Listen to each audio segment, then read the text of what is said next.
There is a scene that has repeated itself across every century of human history. A heavy wooden door opens. A room full of powerful, ambitious, noisy men and women suddenly falls quiet. No one was ordered to stop talking. No trumpet announced an entrance, no voice was raised. Yet, within 5 seconds, every eyes in that room turns toward a single person walking across the floor.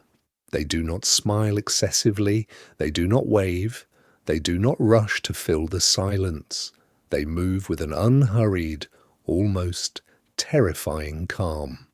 5 minutes later, decisions are being made, strategies are being shifted, alliances are being forged, and without raising their voice or making a single aggressive gesture, this individual has become the gravitational center of the entire room.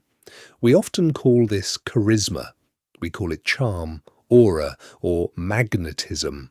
We use these words because we do not understand what we are actually seeing. The truth is far colder and far more calculated. What you are witnessing in those moments is not personality. It is the application of unseen psychological mechanics.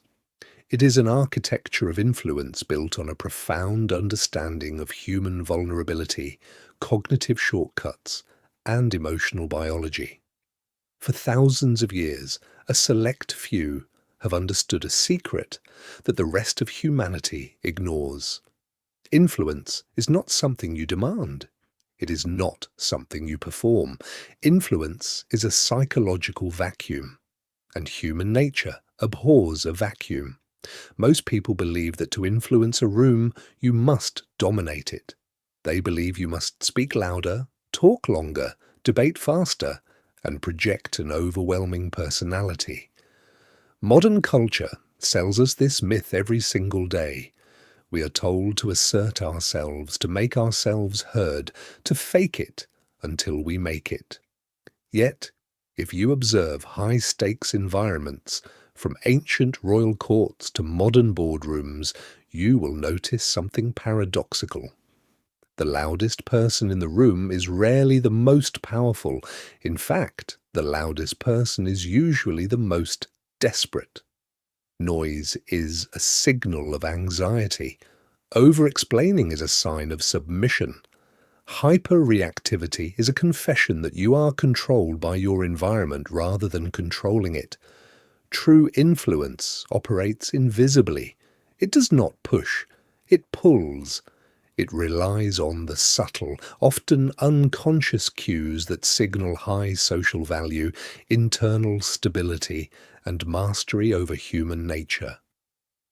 When you look closely at history and psychology, you realize that true power is not about controlling others.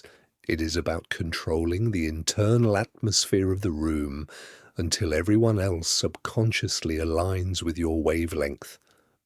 To understand how this works, we must look backward into the shadows of history, long before modern laboratories and brain scans ever existed. Long before modern neuroscientists mapped the human brain, ancient strategists were dissecting human behavior on the battlefield and in royal courts. They did not have magnetic resonance imaging, but they had life and death observation. Consider Sun Tzu. Writing over 2,000 years ago in The Art of War, he made an observation that goes far beyond warfare. He noted that the supreme art of war is to subdue the enemy without fighting. Sun Tzu understood that the moment you enter an overt conflict, you have already spent valuable energy. The ultimate strategist does not win by shouting orders or engaging in petty struggles. They create conditions where the opposition surrenders its frame voluntarily. How is this done? Through emotional mastery and deep observation. Sun Tzu wrote that if you know yourself and know your enemy, you need not fear the result of 100 battles. In social dynamics, this means the person who observes the room while remaining unobserved always holds the upper hand. While everyone else is busy trying to be seen, the strategist is busy seeing. Centuries later, in Renaissance Italy, Niccolò Machiavelli observed a similar truth in the corridors of political power. Machiavelli pointed out that men are so simple of mind and so much dominated by their immediate needs that a deceptive or composed individual will always find those ready to be influenced. Machiavelli understood that human beings rarely react to reality. They react to perception. They react to the image you project. When a leader demonstrates absolute self-possession, when they refuse to be easily provoked, bribed, or rattled, they create an impression of immense reserve force. People naturally assume that someone who possesses such self-control must hold hidden power, hidden knowledge, or unseen leverage. And then we look to the Roman Empire, to the journal of Marcus Aurelius. As emperor of the known world, Marcus Aurelius possessed absolute power over millions of lives. Yet his private writings reflect an obsession not with controlling others, but with controlling his own mind. Marcus Aurelius practiced the Stoic art of emotional insulation. He recognized that people are not disturbed by things, but by the views which they take for things. When you stand before a man who cannot be provoked, who does not seek your approval and who remains entirely grounded in his own center, a strange psychological phenomenon occurs. You begin to feel fragile by comparison. You begin to adjust your behavior to match his stability. These ancient masters knew what psychology would later prove. Influence begins the moment you become immune to the emotional turbulence of the room. To understand why calm individuals hold such terrifying power over our minds, we must turn to the pioneer of modern depth psychology, Carl Jung. Jung explained that human interaction is rarely a conversation between two conscious minds. It is an interaction between hidden psychological dynamics, projections, and shadows. Every human being carries what Jung called the shadow, the hidden, disowned, and repressed parts of their personality. Fear, insecurity, primitive desires, and unexpressed power all reside in this dark reservoir of the psyche. Most people live in a state of subtle internal chaos. They are haunted by their own insecurities, seeking constant external validation to reassure themselves that they are worthy, safe, and powerful. When an insecure person enters a room, they project their internal chaos onto everyone around them. They seek approval. They laugh too hard at jokes. They offer unasked for opinions. They try to convince you of their status. Now, imagine what happens when a truly composed, calm individual enters that same space. This person does not ask for validation. They do not try to convince anyone of their worth. They are comfortable with silence. They own their psychological space without aggression.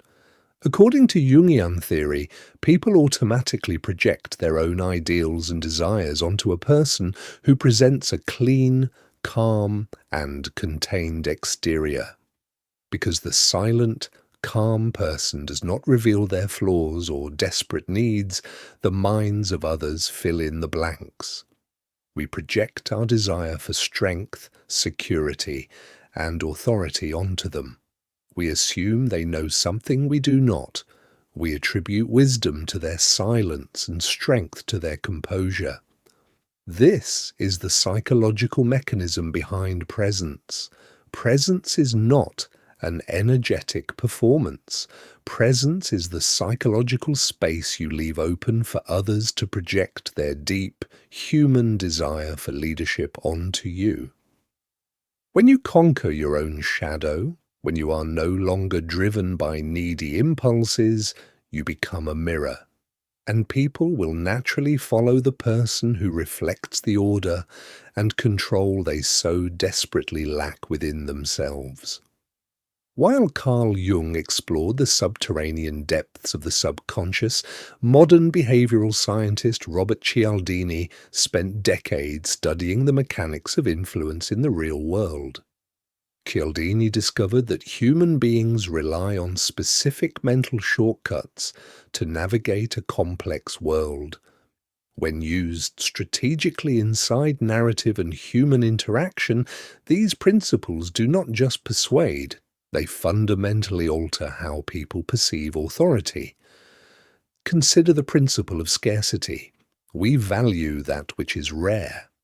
This applies not only to precious metals or luxury items, but to human speech and attention. The person who speaks constantly degrades the value of their words. Every sentence they utter reduces the psychological impact of the next. Conversely, the individual whose words are rare, deliberate, and precise creates immediate value whenever they speak. When silence is your default state, your voice becomes a scarce resource. People lean in, people quiet down. They do not want to miss what is rarely given. Then consider the principle of authority. Human beings are wired to seek cues that signal who is in charge, but true authority is rarely conveyed by self-proclaimed titles or aggressive dominance. True authority is signaled by restraint. When a crisis erupts, the anxious person speaks immediately, trying to manage the situation through words. The authority figure pauses. They observe. They process. They apply what Cialdini identifies as social proof and consistency, demonstrating that their actions are grounded, steady, and unshakable. Look at how reciprocity functions at a psychological level. When you offer someone your undivided, patient attention without interrupting them, you create an unspoken psychological debt. Most people are starving to be truly heard. The master of influence does not dominate the conversation by talking about themselves. They listen with intense, penetrating focus. By giving the gift of attention, they activate a deep subconscious impulse in the other person to listen in return when the master finally chooses to speak. Cialdini also highlighted the principle of unity and liking, the innate drive we have to align with those who make us feel safe, understood, and part of the same tribe. The influential individual does not divide the room into allies and enemies. They find the subtle common thread that unites everyone under a shared frame. They do not push people away through debate. They bring people in by aligning with their fundamental human motivations. When these principles are seamlessly integrated into how you move, speak, and listen, you do not need to manipulate anyone. The room bends toward you naturally. To understand why these principles work so fast, we must look at how the human brain processes information under the surface. Nobel laureate Daniel Kahneman revealed that our minds operate on two distinct modes of thought, System 1 and System 2. System 1 is fast, automatic, emotional, and unconscious. It evolved over millions of years to keep us alive in dangerous environments. It makes lightning-fast judgments about every person you meet within milliseconds, long before you are consciously aware of it. System 2, on the other hand, is slow, logical, deliberate, and energy-intensive. It is the part of the brain that analyzes arguments, calculates numbers, and weighs logical decisions. Here is the crucial psychological truth. System 1 is the gatekeeper of the mind. Before a person ever rationalizes your words using System 2, their System 1 has already evaluated you. It has already made a primal assessment. Is this person a threat? Are they weak? Are they confident? Are they high status or low status? When you walk into a room, System 1 reads hundreds of non-verbal signals in a fraction of a second. It reads the posture of your shoulders, the speed of your stride, the stability of your gaze, and the rhythm of your breathing. If you appear fidgety, rushed, or anxious, System 1 immediately categorizes you as low status or emotionally unstable. Once that judgment is rendered, no amount of brilliant logic or clever words delivered by System 2 can completely erase that initial primitive impression. This is why logical arguments often fail to influence people.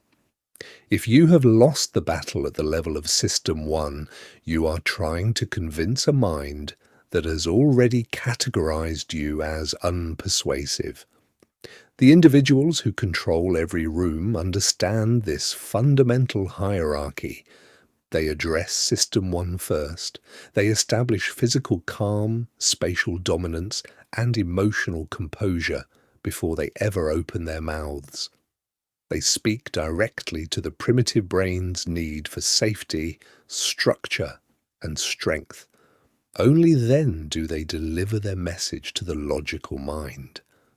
Throughout history, the greatest leaders understood that true presence communicates long before words are spoken. Consider Julius Caesar. When Caesar returned to Rome after years of campaign, his power did not come merely from the legions behind him. It came from an incredible mastery of psychological optics. When mutinous soldiers surrounded him, demanding pay and threatening his life, Caesar did not panic. He did not plead.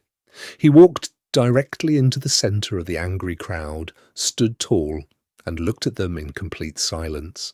The room held its breath. When he finally spoke, he used a single word that shifted the entire psychological dynamic. Instead of calling them fellow soldiers, he addressed them as citizens. In an instant, without a single weapon drawn, he stripped them of their military identity and honor. The mutiny collapsed immediately. Caesar understood that stature is not about force. It is about psychological positioning. Think of Alexander the Great at the river Hydaspes, facing an army vastly superior in numbers, with war elephants lined up on the opposing bank. His generals were gripped by fear. Alexander did not give a panicked, energetic speech. He rode calmly along his lines, making steady eye contact with individual soldiers, smiling with absolute composure. His calm was infectious. By remaining completely unbothered by the looming chaos, he signaled to his men that victory was already an absolute certainty. Or look at Napoleon Bonaparte during his return from exile on the island of Elba. Landing on the French coast with only a small guard, he faced an army sent by the king to arrest or execute him. The soldiers raised their rifles, ready to fire. Napoleon did not draw his sword. He did not run. He walked forward alone into the line of fire, unbuttoned his coat, and said calmly, "If you wish to kill your emperor, here I am." The soldiers lowered their weapons and joined him. Napoleon understood that human beings do not follow authority because of rules on paper. They follow authority because of an overwhelming demonstration of courage, emotional control, and absolute conviction in one's destiny. In every case, these men controlled the space not through continuous action, but through an immovable center of gravity that forced the world around them to react to them rather than reacting to the world. What ancient leaders demonstrated intuitively, modern neuroscientists and behavioral psychologists can now measure in the lab.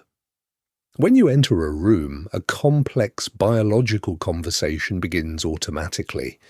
Central to this dynamic are mirror neurons.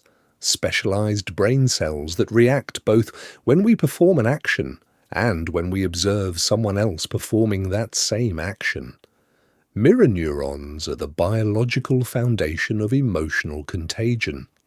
If you enter a room feeling anxious, needy, or defensive, your body language subtly reflects that state. Micro-expressions, quick, shallow breathing, tight posture, and erratic eye movements send immediate signals to the brains of everyone around you. Their mirror neurons fire, reproducing a shadow of your anxiety within themselves. Subconsciously, they begin to feel uncomfortable around you. Conversely, if you enter a room with deep, steady breathing, relaxed shoulders, and slow, deliberate physical movements, the mirror neurons of everyone present process that calm. You literally force their nervous systems to settle down. You become a stabilizing anchor in an anxious environment. People naturally gravitate toward those who make their nervous system feel secure. Modern research into status signals reveals several key non-verbal mechanics that control psychological dominance. First is eye contact. Low-influence individuals make quick, nervous eye contact and are the first to look away when a gaze is held. High-influence individuals maintain steady, unhurried eye contact. They do not stare aggressively, which signals insecurity, but look with open, comfortable curiosity. Second is the economy of movement. Observe how high-status individuals move. They do not make unnecessary adjustments to their clothing. They do not touch their face or neck. Gestures that modern psychology identifies as self-soothing behaviors triggered by stress. Their movements are purposeful, deliberate, and sparse. Third is vocal cadence. When anxious people speak, their pitch rises and their speech accelerates, driven by a subconscious fear that others will interrupt them if they do not finish quickly. Influential individuals speak slightly slower than average. They drop their pitch at the end of sentences rather than raising it like a question. They are not afraid of pauses. They know that silence after a statement does not weaken their point. It forces the listener to process it. This is calmness under pressure. It is the physical manifestation of high psychological status. To master the art of influence, you must first eliminate the psychological leaks that silently destroy your power every single day. Most people continually undermine their own authority without realizing it.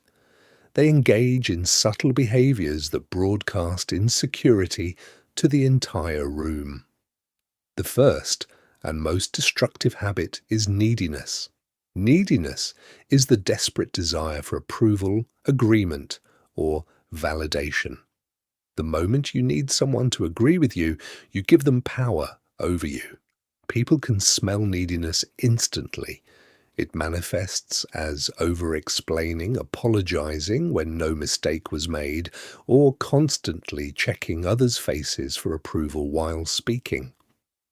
The second habit is over-talking.